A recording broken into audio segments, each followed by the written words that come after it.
So what we're doing with these I-beams is we're putting them on 8x8 pilings to build an upper deck.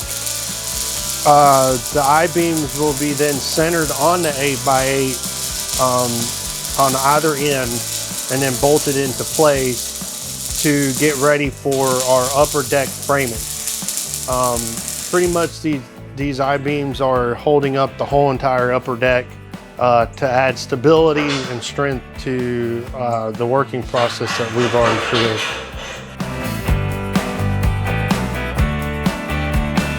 These are special ordered and specially designed and fabricated for our projects that we have going on. So we don't have something that's just run-of-the-mill.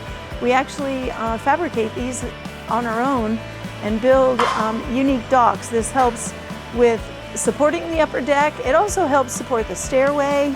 And then we take them to get powder coated after they're done. And so they're really nice and unique. And we've had a couple with some very unique painting designs and look forward to getting these done.